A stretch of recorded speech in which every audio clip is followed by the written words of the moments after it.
Go, Bence. Hello, everyone. My name is Bence Bernat, and I will be moderating today's session.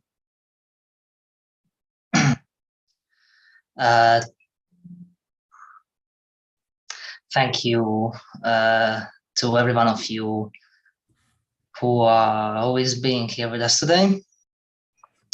We are pleased to welcome those who are with us for a long time now, as well as those who are new to the Northern community. We welcome Grandmaster Krisztian Szabó onto the Northern platform on his camp on English attack against Najdorf with white. So before the session, I would like to say a few words about him. So Krisztian Szabó is a Hungarian Grandmaster. His peak rating is 2564. He has won multiple Hungarian national championships, European Youth Championships, World Youth Championship, and has represented his country as a part of the adults team for many years. Krisztian is also a celebrated coach and has been behind the successes of Richard Rapport, who was a Grandmaster at 13, Aryan Chopra, who was a Grandmaster at 14, and many international masters. He has also worked extensively with Peter Leko and Judith Polgar and spent 6 years with each of them. And as well as he is my coach as well. So now I would like to explain some do's and don'ts. So for first, use the chat box for answering and use the Q&A box to ask some questions. As well, please avoid spamming the chat and avoid repeating the questions. And those who are unable to log in. So what should you do? Please bear with us. As mentioned in our note placed on the website, we are adding functionality and content. So you will be able to enjoy the content from the masters as before very soon. And you can reach it from this link down below.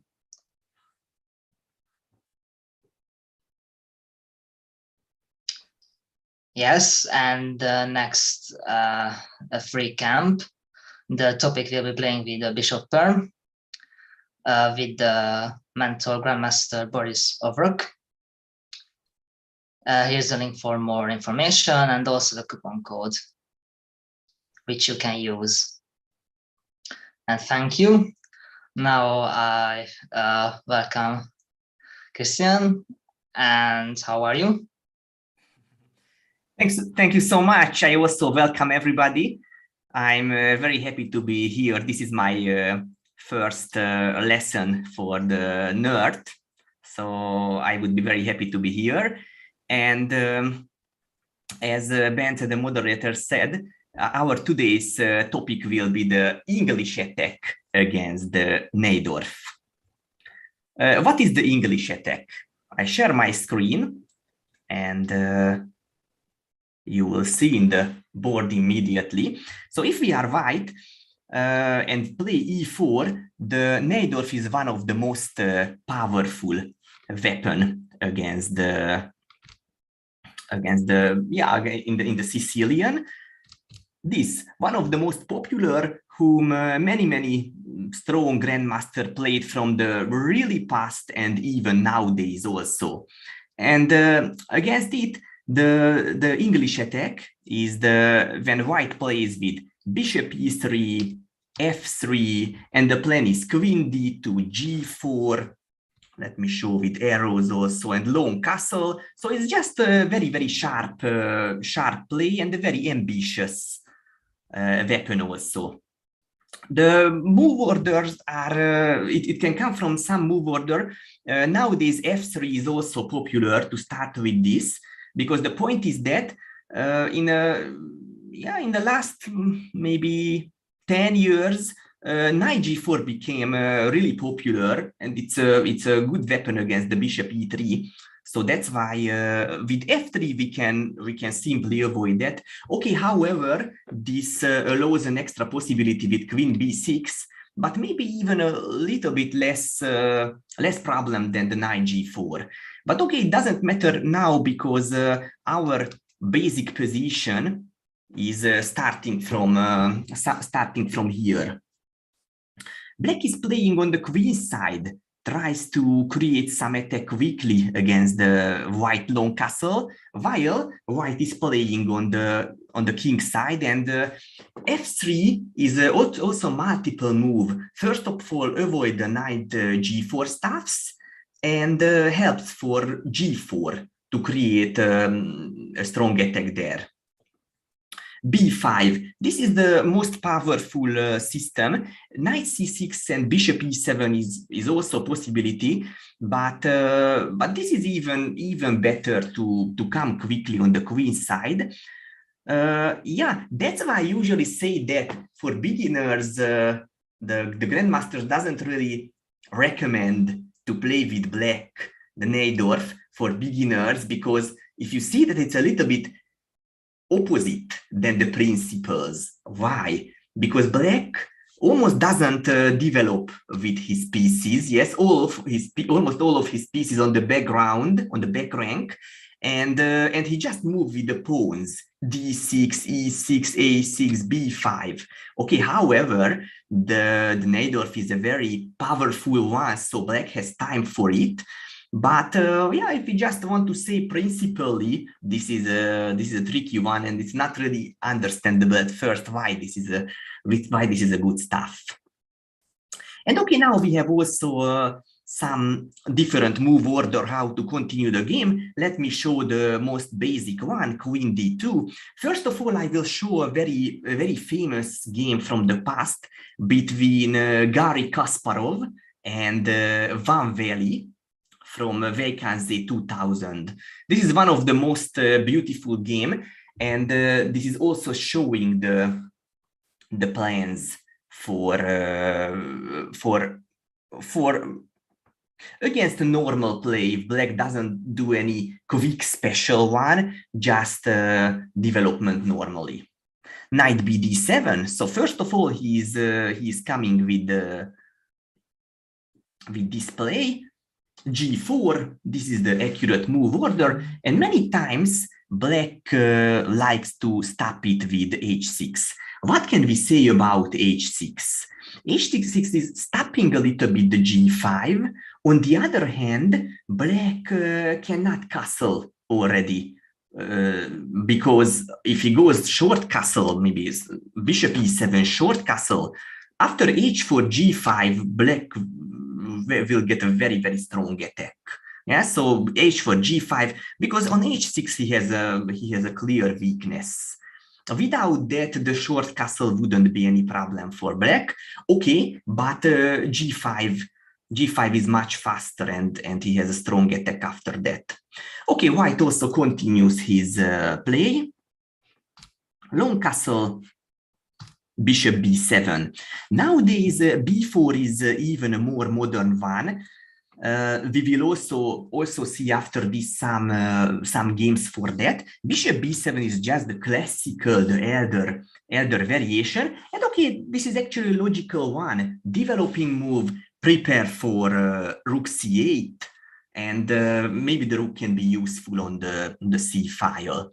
Okay, in the modern theory, we can see that b4 is more important because, okay, white continues with h4 and then b4. The modern theory, h4 bishop b7 move pair is just helping for white. We will see, because the g5 will be just faster for him. So bishop sometimes on c8 is more important.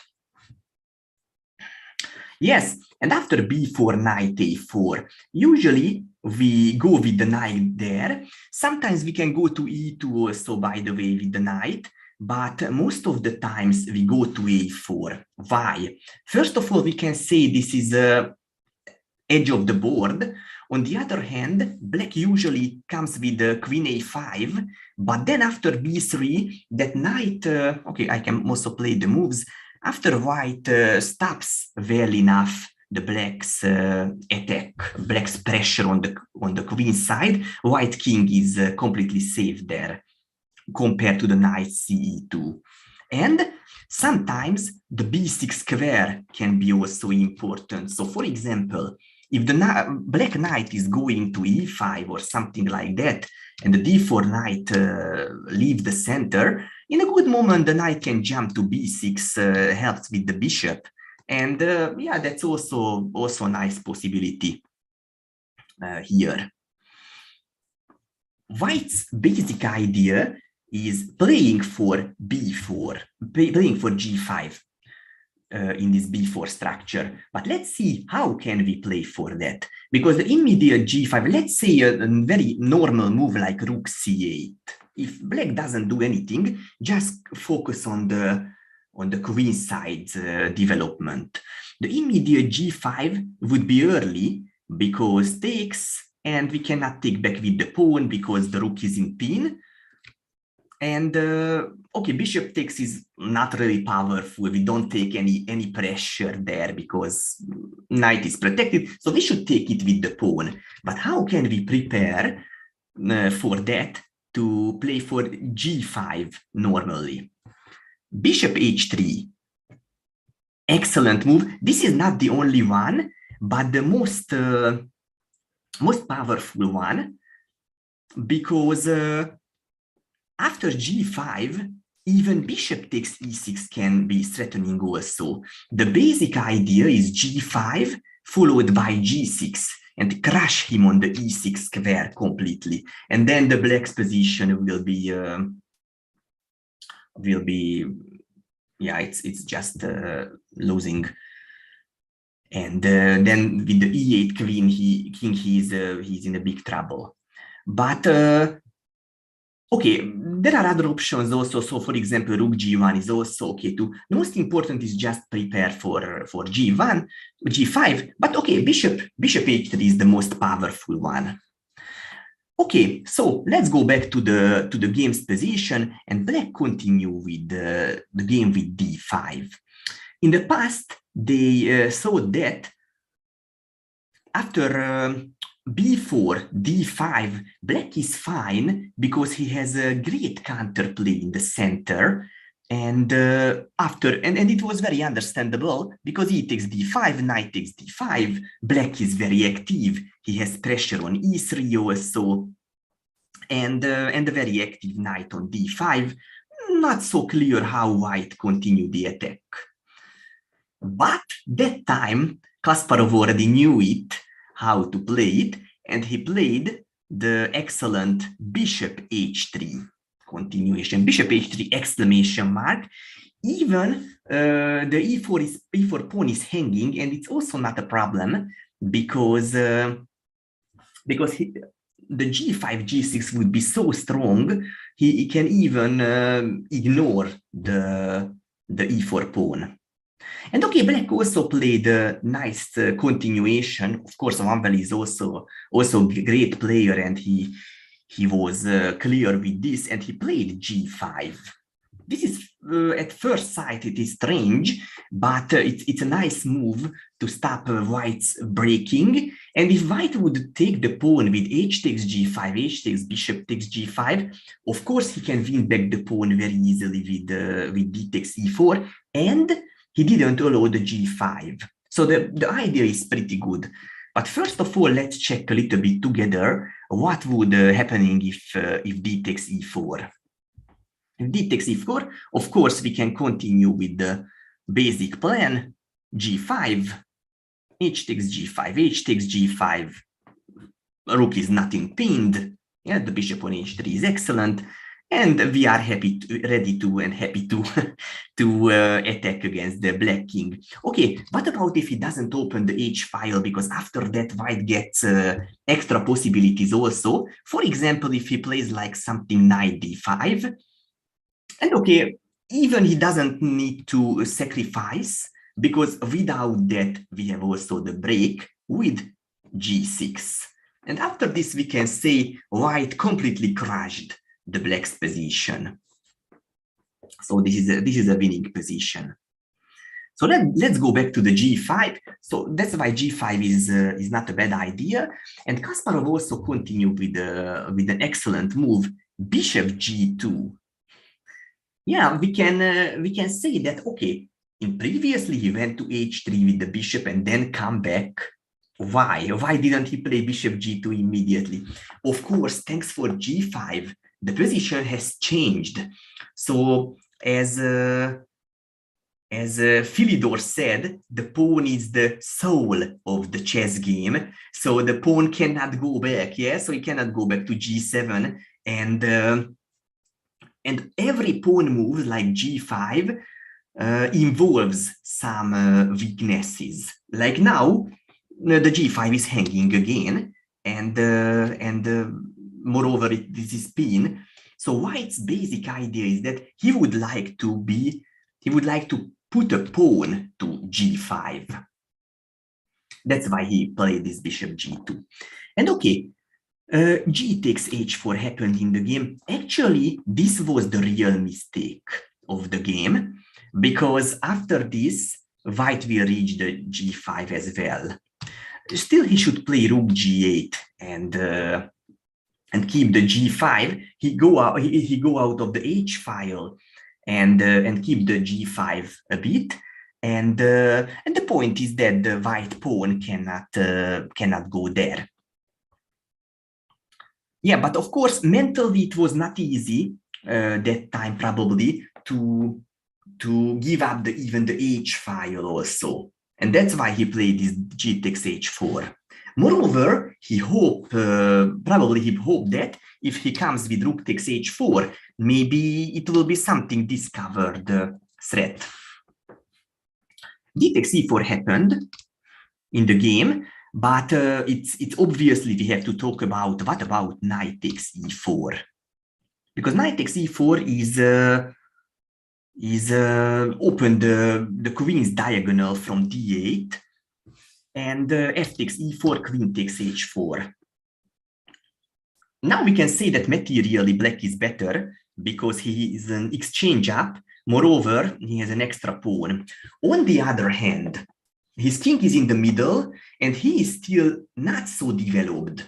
His rooks are not really good. His f8 bishop is not developed yet. And thanks for that, White has a really strong attack even here. E takes d5, also take pressure on the e6 and open the position. Black's main problem is his king. On the middle, White starts to open the position for it. On short castle, we can see it would be very weak for him. And the long castle is same. So his king cannot be safe at all in this position. And if he tries to position with e5, which is still seems to be the best idea, White has also great continuation to open up the position more. How? Of course, we don't need to run away with the knight. We can play the excellent d6 move. What is the point of that? Open the long diagonal of the g2 bishop. And if exchange bishop takes g2, queen takes g2, and the rook is also hanging, so White has a great position. If black escapes with the rook, we can just play knight f5 and black is in trouble. Okay, let's go back to the game. It was obviously we should see that. And d takes e4 happened the game. Probably here black realized maybe still this is the best chance to keep. But finally, White could play that which he really wanted, g5. Yeah, so now he played that, and knight on f6 is attacked, and he cannot play normally. Knight d5. He just ran away with the knight. Okay, right now, we cannot play the g6, which was the basic idea. Why? Because the rook would be hanging for free on h4. That would be a free rook would be already too much for the g6. And now coming a very, very original stuff. Rook takes e4. That's why I said this is really original, because not even in the Najdorf, but there is almost no any opening or sharp Sicilian middle game when the white rook is in the center. Yes, we almost never can see similar. But now the rook is a pretty powerful there, because also the e6 square is his main problem. So he is always ready to sacrifice there. H takes g5 happened in the game, but now this is also that position when I have to explain still some side moves. What about, for example, knight takes e3? The e3 bishop is an important piece in white's position, so usually we don't like to give up that. But of course, for a strong attack, this is just okay. And the bishop also attacked the rook discovered right now. What should we do here? What do you think? Should we take back the knight? Of course not. In this position, if almost all of our pieces are ready to the attack, the principle also say that probably we are ready for a nice sacrifice. Knight takes e6. Of course, we don't take back. We sacrifice even another piece for the strong attack. F takes e6. Rook takes e6. King f7. And queen takes e3. So we simply take back the material, take back the knight. And we have already 2 pawns for the bishop, so materially also not really worse. Moreover, his king is also in the middle, and our pieces are very, very powerful. Rook is on a d file also very strong. The e6 rook also, queen is ready to come anytime, g6 also. So we can say that black is hopeless, so white has a decisive attack right now. Great. So this was the knight takes e3. Let's go back to the game. And let me mention another move. What about queen h5 right now? Queen h5 idea is to force to play b3. And after b3, he weakened the c3 square a bit. Yes, and the knight can jump there. But of course, we also don't sacrifice here. What to play right now? The same sacrifice, knight takes e6, f takes e6, rook takes, and king f7. And this is also a very interesting critical moment, because black seems to be safe. His knight is covering the d file very well. His bishop is protecting that. And okay, only our rook is here. Not so clear how can we continue the attack.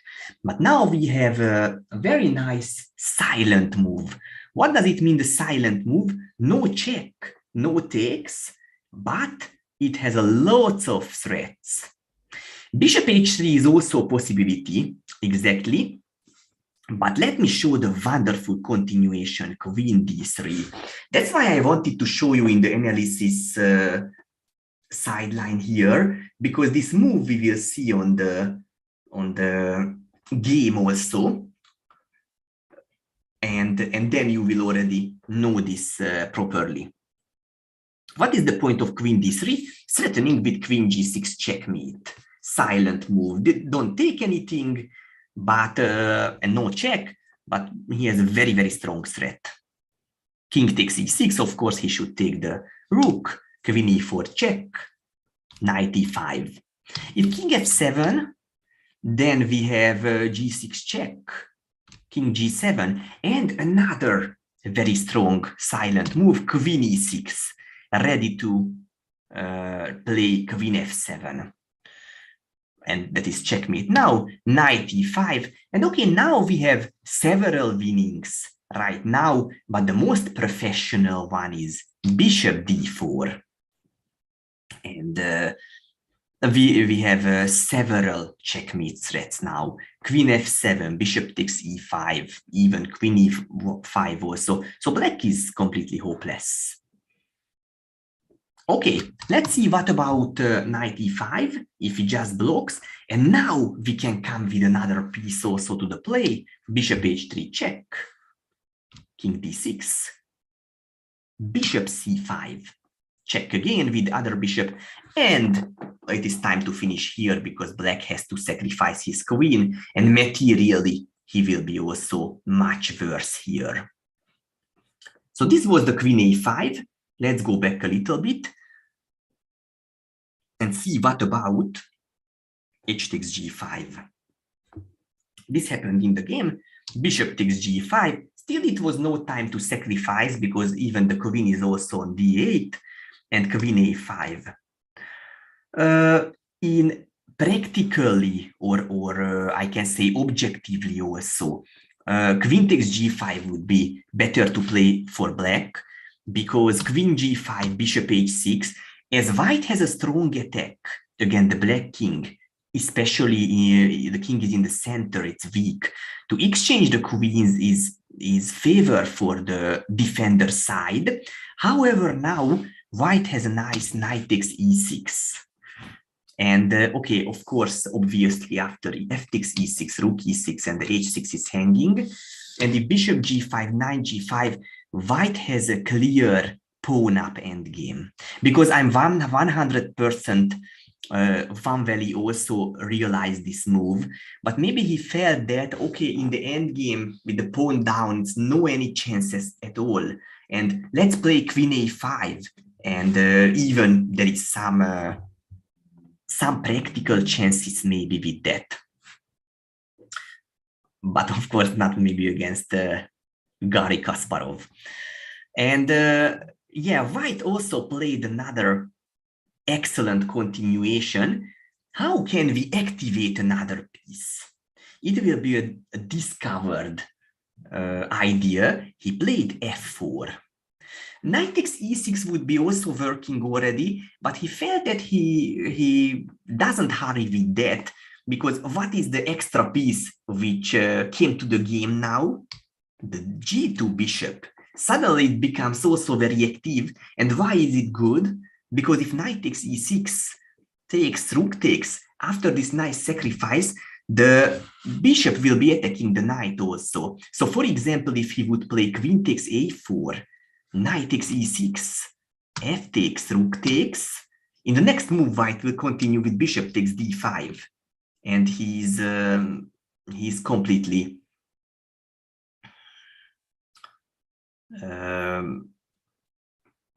completely destroyed by, completely crushed by white. So still he played rook h2, also logical idea to neutralize the bishop a little bit with this pin. But of course, objectively, he is losing already. Knight takes e6, f takes e6, rook takes e6, king f7. And now we can continue with that move, which you already saw, one of the sideline, queen d3 exclamation mark. What is the point of queen d3? Put the queen to this diagonal, settling with queen g6 checkmate. And also the queen is coming to the play. Okay, but what happening after king takes e6 if he takes the rook? We have also several tempting continuation, but we can see that if queen g6, still he can play something knight, maybe knight come back here. So that's why the most, the simplest way is bishop takes d5 check. First remove the knight. He's taking back with bishop or queen, and then queen g6 is leading for a quick checkmate or win a lots of material. Great, okay. So that's why after queen d3, he played bishop g7, but okay, this is already losing position for him. He played queen f5 check, king g8, rook takes d5, another excellent move.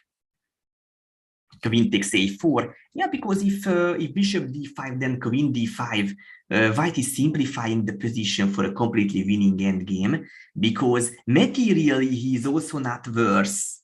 He has a bishop and 2 pawns for the rook. Moreover, his rook is hanging, and still he is ready to jump with his rook, maybe rook e2 check and take the h2 rook. So it's all completely hopeless for black. He played queen takes a4, and after this, rook e7, and black resigned the game because he completely crushed his position, and now it's hopeless. Threatening with queen f7, d7 knight is also hanging, and the white king is just safe. So this is a very important. It was a very, very nice, one of my favorite game in the English attack. And let me show the next one.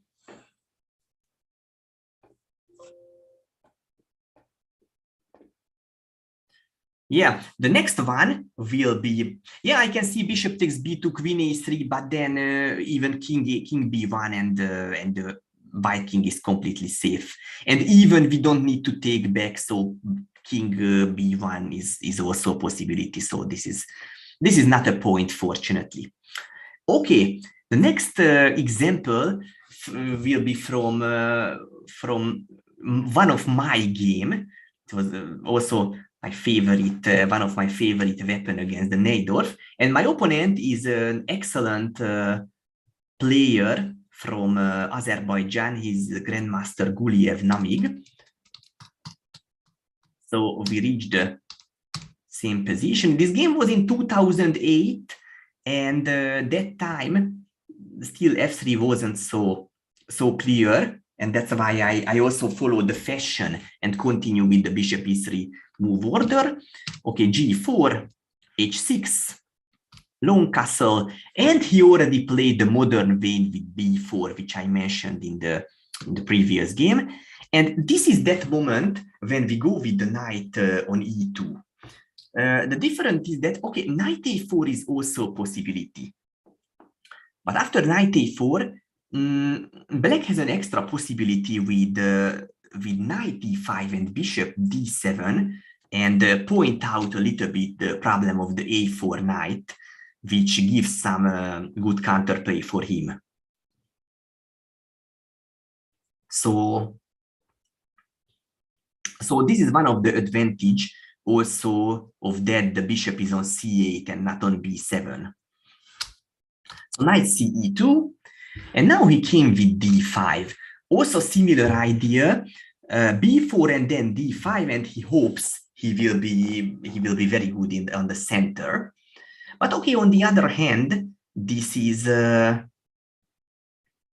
also not the most accurate one. Nowadays, with the really modern theory, it is already clear. That time, still this was a very normal continuation. But let's see how can white continue the play. E takes d5. So first of all, we like to open the center. Knight takes d5. And knight f4. So this is the point of the knight ce2. The knight from e2, ready to jump to f4, from where he takes more pressure on e6. Yeah, now both knights. Also on d5. And also open the bishop diagonal. So the bishop is also ready to play bishop c4 with a nice development. Knight takes e3. Usually we don't like to give up with white this bishop, but now we have so strong attack, we can even ignore this. Queen takes e3, queen b6. Very logical continuation, create a pin. So if I would sacrifice on e6, I have to exchange the queens after that. Otherwise I lose my queen. So I felt that maybe still it's not in time to sacrifice, and how to continue with the same logical way. Bishop c4. Of course, knight f takes e6 would be also a possibility, and then queen e4. But I think bishop c4 is still in time because the black king cannot castle. He cannot protect the e6 pawn properly. So it's just completely okay. Moreover, a nice development move. He continued with bishop b7, and now this is an important critical moment right now. Why? Because black wants to play lone castle, and if white's attack doesn't break, then black will be fine because he is bishop pair. Moreover, in the end game, white has weaknesses in his pawns, like for example here, g4 also. So in the end game, black would be slightly better already. So, but let's see how to sacrifice to avoid the black's lone castle also. If knight f takes e6 wouldn't be so good because f takes e6, and I cannot take with the knight because the queen is hanging. And if I take with the bishop, it is just time to play for him lone castle. And black is just okay. He finished the development. He doesn't have any problem at all. So bishop takes e6. This is the point now we have to take with the bishop. F takes. And finally, I can put a knight on e6. Once I was reading from Kasparov. He said that if there is a knight on e6, this is like an octopus. Why? Because with his 8 legs, he controls lots of squares in black's position. And moreover, we avoid the lone castle also. So if you have this type of position, even if you don't see the position is completely winning, you can just feel that, okay, you have 2 pawns for the bishop and his king is in the middle. We completely developed. So this is 100%. We have a great compensation and a very strong attack for the material. So this you can play without any hesitation if you have a similar stuff like that. King f7, another critical moment because the king is ready to go to g8 where a little bit saved. But now we have also a nice move. Exactly. I can see on the chat excellent solutions. Bravo, bravo. Queen b3 exclamation mark. Very nice. So it's a very important point. The queen is attacking right now from this diagonal. And yeah, we are ready for very nice discovered check. King f6. He needs to come out from this. And let's continue the attack. h4. Now we are settling with g5 to attack like this. And knight c5. Okay, black's position is already hard, so still he tried to simplify the position and make some difficulties for white. g5, h takes g5, h takes g5, king g6.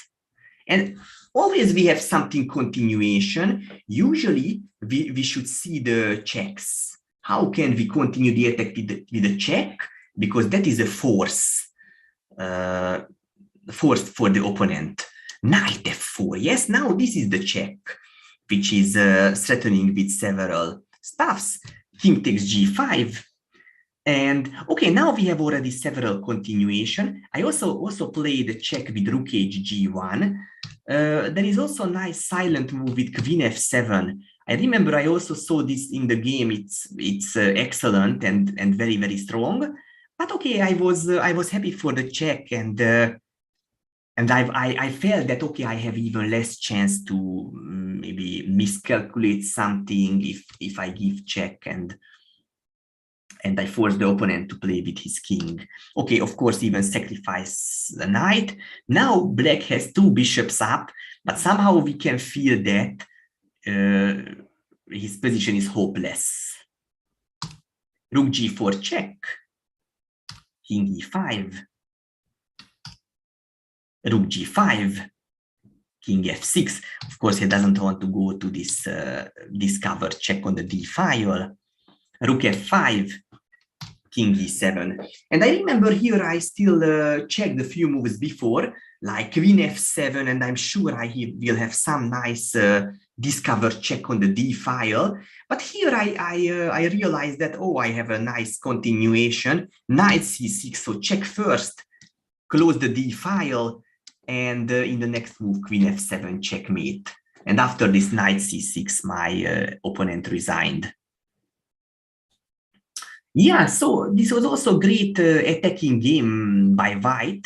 I was very proud of this game, how we can also point out to attack against the black's position. Awesome. Let's see another another attacking game. In the next game, White was Carlsen, Magnus Carlsen, the current world champion, against Ruslan Ponomariov. Yeah.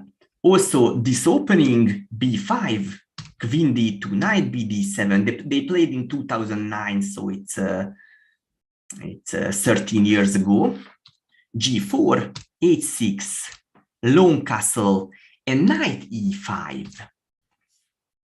This is not a really well-known move like bishop b7 or b4, but yeah, it's nowadays it's already clear this is not a really good one. It's a really understandable. His idea is that he would like to play b4 if White doesn't do any special. If knight a4, then he can come bishop d7. Ponomariov was his opponent, the FIDE world champion Ruslan Ponomariov from Ukraine. And after knight a4, bishop d7, and he attacks the knight there. And if after b4, knight ce2, then knight c4 is coming immediately. Okay, in the modern theory, f4 is an excellent continuation, which is simply killing the black's position. Knight takes g4, e5, d takes e5, f takes e5, knight e5, queen g2, and White has also a decisive attack against the black position.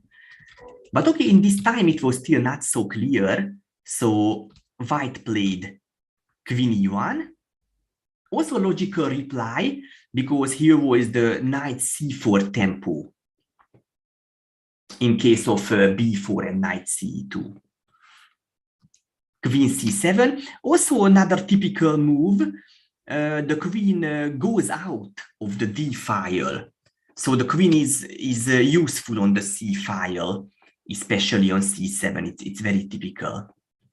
And okay, White continue his plan. How? h4. We can say that this is a straightforward continuation. However, this move allows for black a nice play, yeah, on the queen side. So this is also in the modern theory, we can know already a3 is a nice move to stop the b4. b4 is usually a so good counterplay for black. It's almost all Sicilian lines. It is good to stop. But I can say this is a really modern theory. So that time when they played, it was still not so clear, not so obvious like now. So Carlsen continued with a very natural continuation, h4 and b4. Knight ce2. Yeah, after knight a4, which was the alternative choice, it involves huge complications after bishop d7.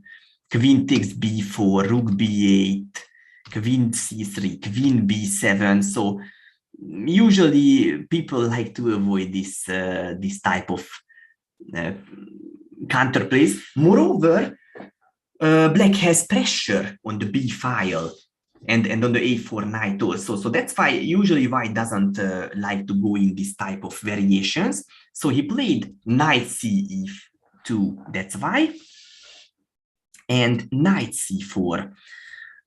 Yeah, probably instead of this d5 right now, it would be a nice possibility, because the e takes d5, knight f4 stuff would be a bit slow now, because if you remember for the previous game, my game, e takes d5, knight f4, then the e6 would be under attack immediately. But here is not so. The bishop from c8 is protecting very well. And the queen is also fine on c7 already. I analyzed something bishop f4, bishop b7, and this is not completely clear. How can white continue his attack? So black is just okay here. So okay, but he didn't play this in the game. He played knight c4, and Carsten continued with also straightforward typical continuation. How? Knight f4. Yeah, typical move, and try to crash the e6 square in a good moment, and also continue to take the pressure on that. Knight takes e3. Yeah, we can immediately see that what happening after e5 if black gives a nice fork. But knight takes knight d5. Knight takes d5, e takes d5. White is happy to sacrifice to open the e file. For example, e takes d4. Bishop takes d4. Bishop e7. And bishop takes g7. And white is obviously better already in materially also.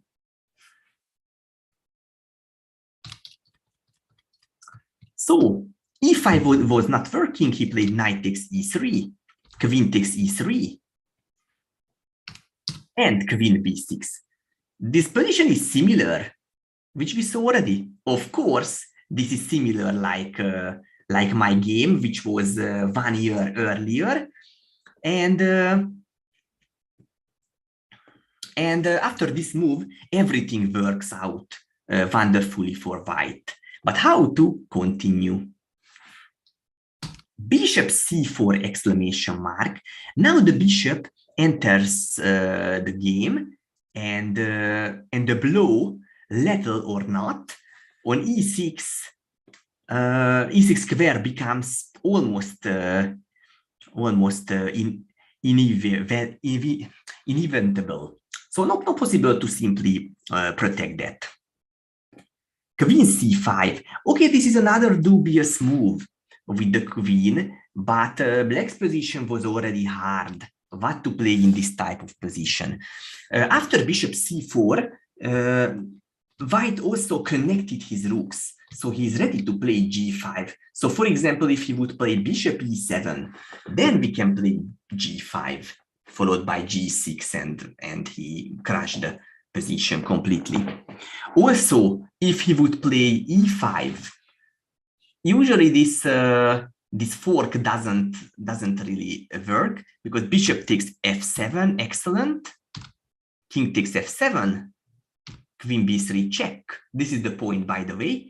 King e8 and knight g6. We can just go here for tempo, and if rook h7, then knight e6, and suddenly the knights are arrived to the black's position. Yeah, so this was also not working. Still, the best move would be knight d7. This gives the only chance for him, and the knight wants to go to c5. But also, we already sacrificed knight f takes e6, f takes, bishop takes, bishop b7, and queen f4. What is the point of queen f4? Now we already cannot avoid the long castle. Long castle is possible for black already, because we cannot put a knight on e6 like in my game.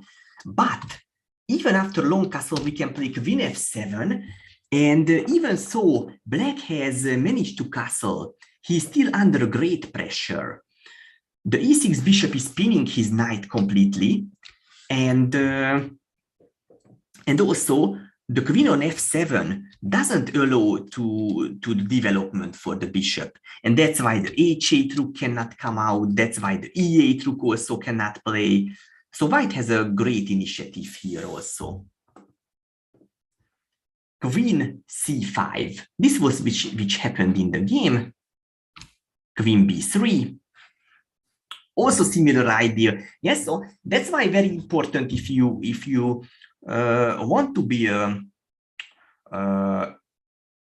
be expert of an opening. It's very good, very important to study many games about that, because you can see from these last two games also the moves are repeating.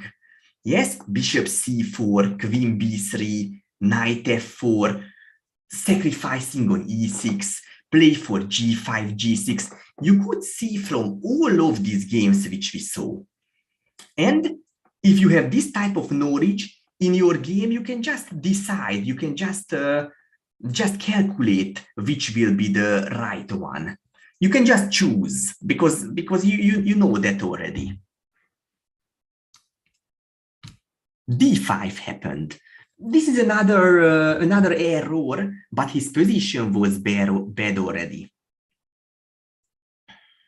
If, for example, queen e5, now it's already time to sacrifice. Knight takes e6, bishop takes, knight takes, and now finally we will leave a bishop on e6 and sacrifice the knights.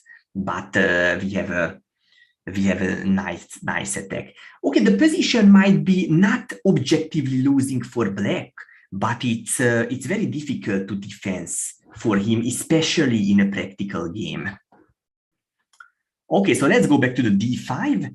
E takes d5, bishop d6. This was his idea, very clever idea, developing by tempo, and maybe in a good moment to play castle if white is not careful. But of course, he was dead. Knight f takes e6, very nice move, very nice sacrifice takes, and pawn. We already saw knight, bishop, and bishop on e6. Now we have a pawn there, but why? The aim is always the same. We want to prevent black's castle, black's development. Now why this move is prevent his castles?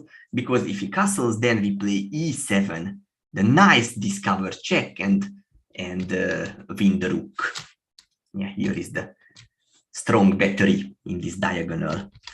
So bishop e7. That's why he played bishop e7, because if he would play bishop b7, another developing move, then white can play the very smart e7, and the e-pawn is like a battering ram, going ahead and completely prevents his castle, frees the e6 square now for the knight, and also open the diagonal of this battery again. So black's position is simply hopeless. So bishop e7.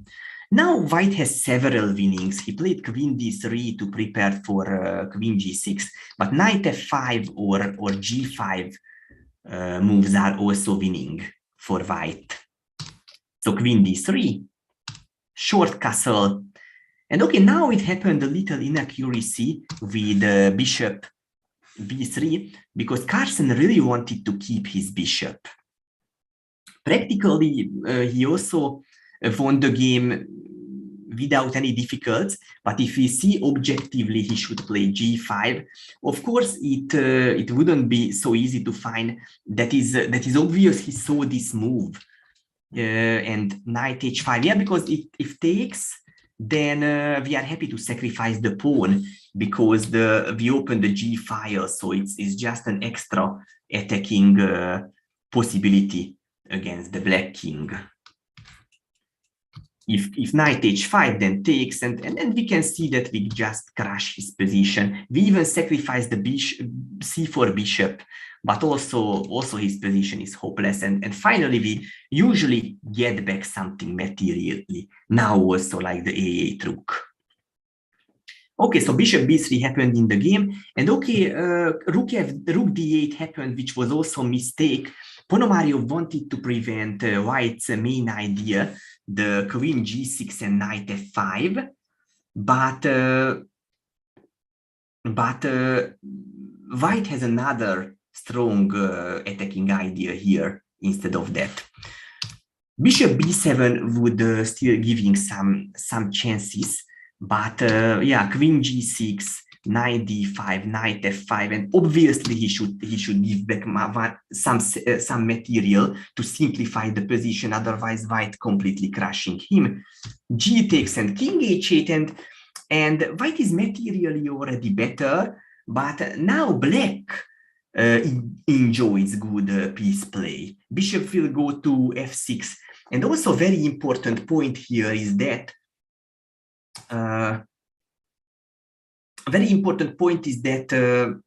the position is a little bit changed. So it's like white lost the initiative, and he has to change his mind. And practically, this is very, very important.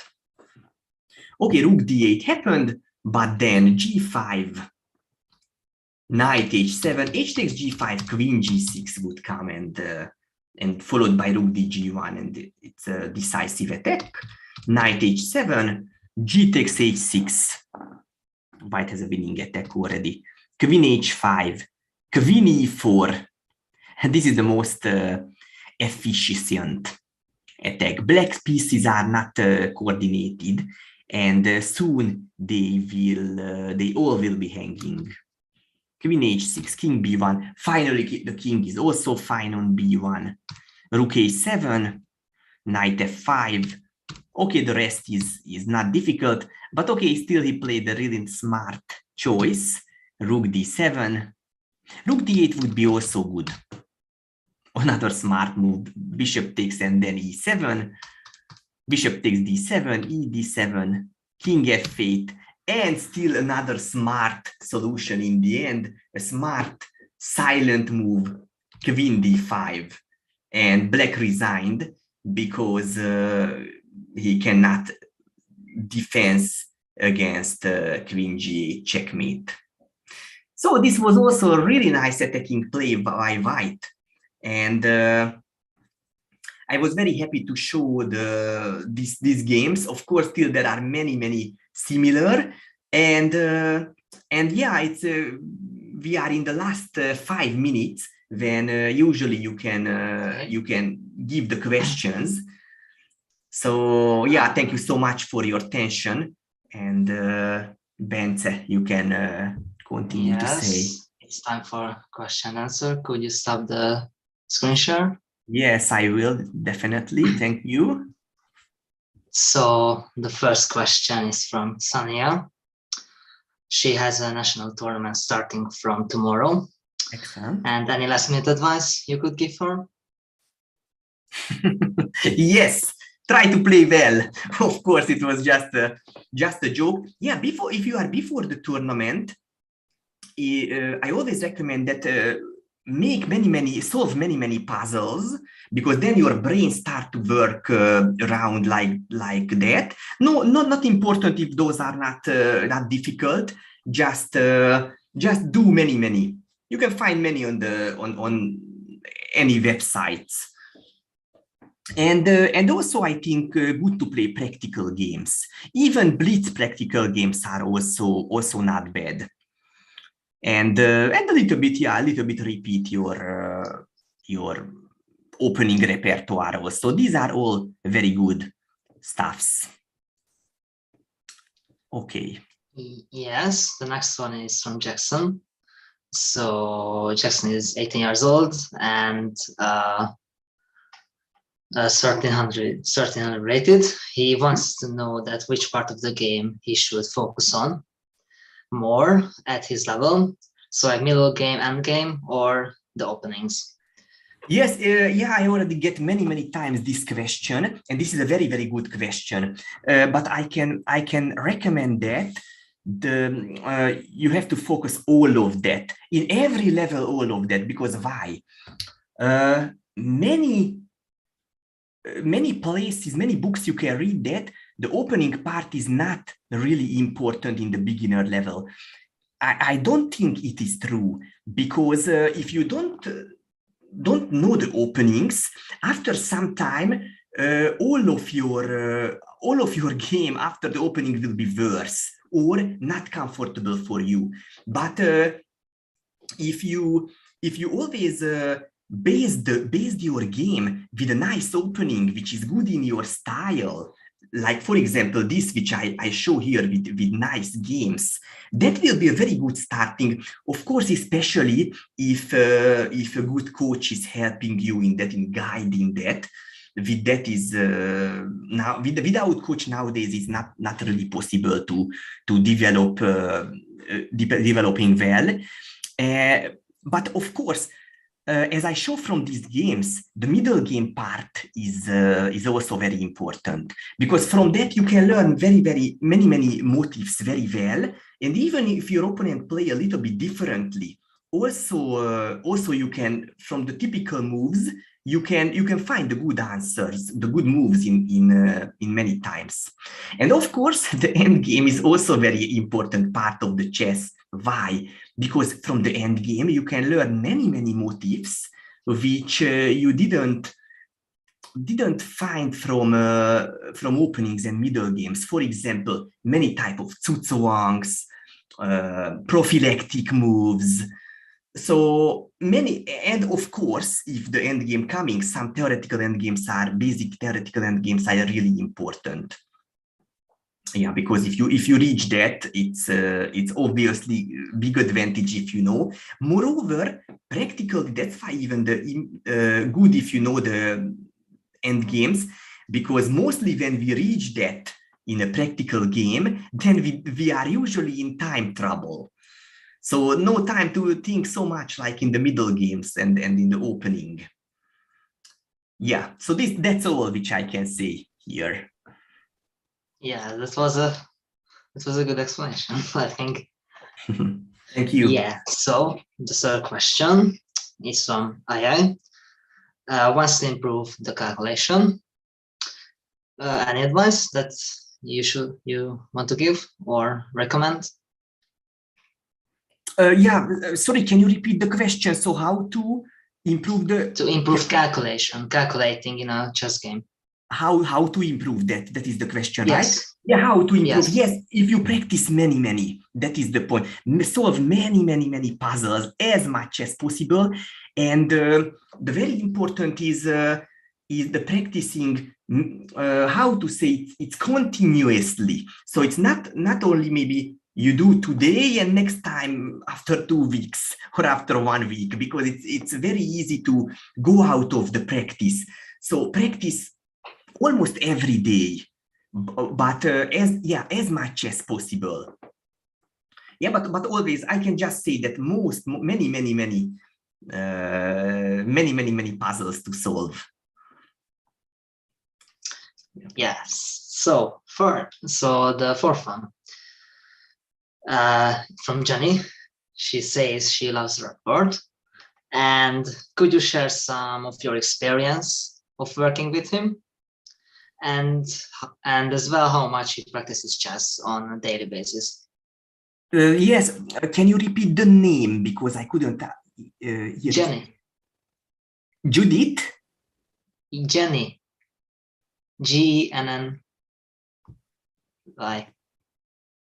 Yes. We talk about this stuffs, yes, but who is Jenny? Question. That is for a question. From him. Yeah, but what from whom? Can you repeat the question? I'm so sorry, but I don't understand exactly. Yeah. That share some of your experience. Yeah. When you're working with Rapport.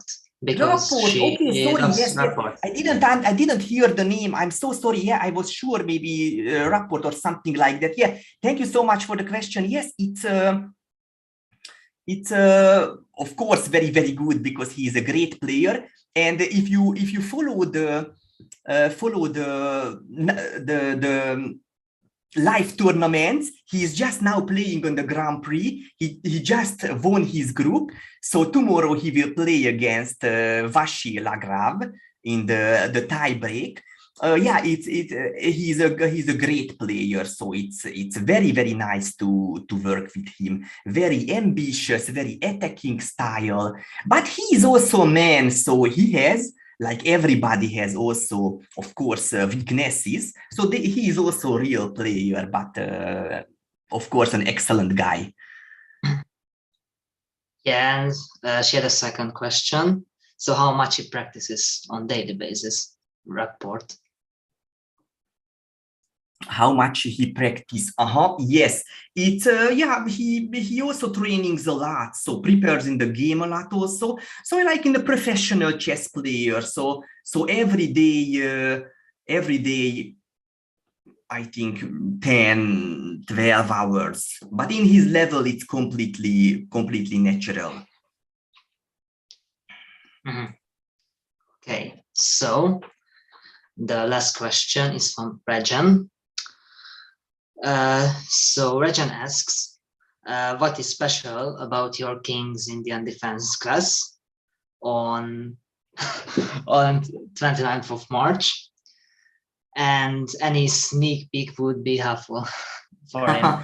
Yes, you can imagine that it will be very similar like the today's class.